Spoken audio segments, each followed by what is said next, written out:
민간인이면서 12월 3일 비상계엄 실행의 핵심적인 역할을 했던 노상원 전 정보사령관의 수첩에서 너무나 충격적인 내용들이 발견되었습니다.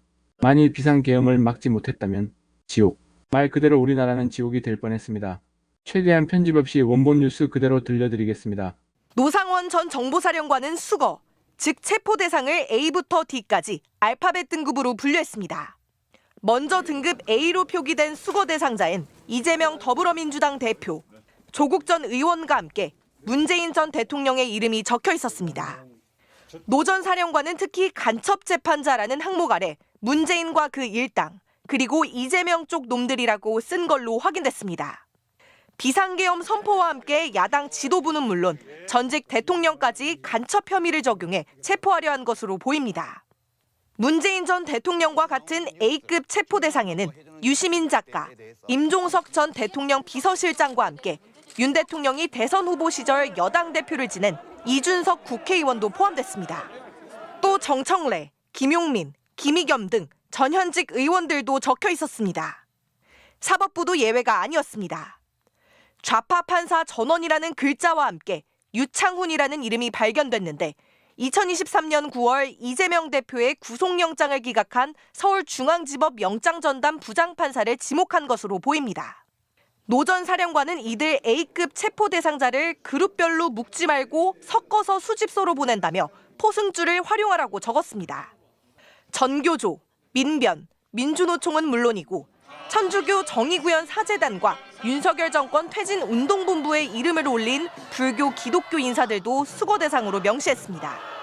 특히 문재인 정부 인사들에 대해선 청와대 행정관 이상, 차관 이상, 국정원 하수인, 경찰 총경, 장관 보좌관은 물론 공기업 인사들까지 무더기로 수거 대상으로 열거했습니다. 대령, 해병수사단장도 포함됐는데 최상병 사망 당시 해병대 수사단장인 박정훈 대령을 체포한다는 뜻으로 해석됩니다. 좌파로 지목된 연예인들도 표적이 됐습니다. 방송인 김어준 씨와 함께 김재동, 심지어 차범근 전 축구 대표팀 감독 이름도 적힌 걸로 확인됐습니다. 노상원 수첩에 담긴 체포 대상자 일부는 홍장원 전 국정원 1차장의 폭로와 조지호 경찰청장의 진술로 이미 그 명단이 공개됐습니다. 노 전 사령관은 500여 명 수집이라며 1차와 2차, 3차 등으로 수거 계획을 나눴는데 계엄 선포 이후 이들을 차례차례 체포할 계획이었던 것으로 보입니다. 정치인뿐만 아니라 판사, 연예인, 종교인까지 제거 대상으로 삼았다고 하는 것에 경악을 금할 수가 없습니다. 반드시 특검을 통과시켜 철저히 진실을 밝히고 다시는 이런 일들을 꿈도 꾸지 못하도록 해야겠습니다. 어떻게 처리할지에 대한 구체적인 실행 계획도 적혀 있었습니다. 무인도나 북한 접경지대에 수용한 뒤 자체 사고 처리한다. 사살, 폭파, 침몰, 격침, 화재, 수류탄 등이라는 내용도 담겼는데요. 종북 세력 척결을 입버릇처럼 강조했던 이들임에도 불구하고 내국인을 사용하면 수사를 피하기 어렵다면서 보안 대책을 마련해 북한과 비공식 접촉하고 대신 무엇을 내줄 것인가라며 북한을 끌어들일 계획까지 세웠던 흔적도 확인됐습니다. 이어서 이재욱 기자의 단독 보도입니다. 노상원 전 정보사령관은 체포 대상자를 일일이 나열한 뒤 A급 수거 대상 처리 방안을 별도로 작성했습니다. 체포한 이들을 보낼 장소로 연평도와 제주도를 지목했는데 특이하게도 곧이어 이송 중 사고라고 적은 걸로 확인됐습니다. 가스, 폭파, 침몰, 격침이라는 표현을 썼습니다. 수첩 뒤쪽엔 좀 더 구체적인 실행 계획이 담겼습니다. 장소를 GOP 최전방 부대와 비무장지대, 바닷속, 연평도 등 무인도, 민통선 이북으로 구분했는데 실미도 등 무인도와 GOP, 민통선 이북에 수용한 뒤 자체 사고 처리한다거나 GOP상에서 수용시설의 화재 폭파, 외부 침투 후 일처리, 사살, 수류탄 등이라고 적은 걸로 파악됐습니다. 윤석열 정부 정책에 반대하거나 대립각을 세운 정치인, 판사, 종교인과 시민단체, 연예인, 심지어 전직 대통령까지 체포 후 사살한다는 계획을 노골적으로 세운 겁니다. 노 전 사령관은 그러면서 내국인 사용 시는 수사를 피하기 어렵다. 전문 프로가 필요하다고 적었습니다. 사살 후 증거인멸까지 염두에 둔 것으로 보이는데 곧이어 중국과 함께 북한을 활용하는 안까지 등장합니다.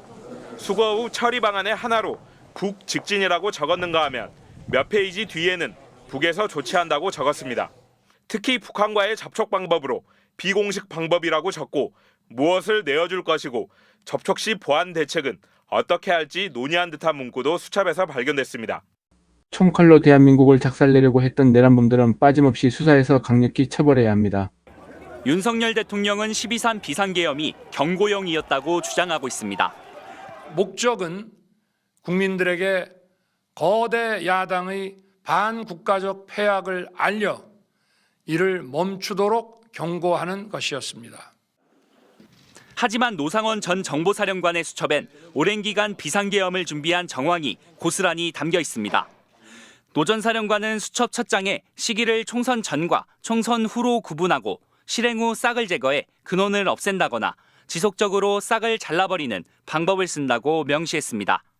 더 나아가 경찰과 국군 방첩대 헌병을 최대한 활용해 특별수사본부를 꾸린 뒤 신속한 재판으로 구속시키고 차기 대선에 대비해 모든 좌파 세력을 붕괴시킨다고 적은 걸로 확인됐습니다.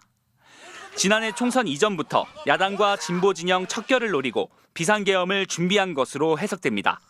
신원식 국가안보실장도 헌법재판소에 나와 윤 대통령이 지난해 3월 대통령 안가에서 비상조치 관련 얘기를 했다고 말했습니다. 비상계엄 장기화를 위한 날짜별 실행계획도 수첩에서 발견됐습니다.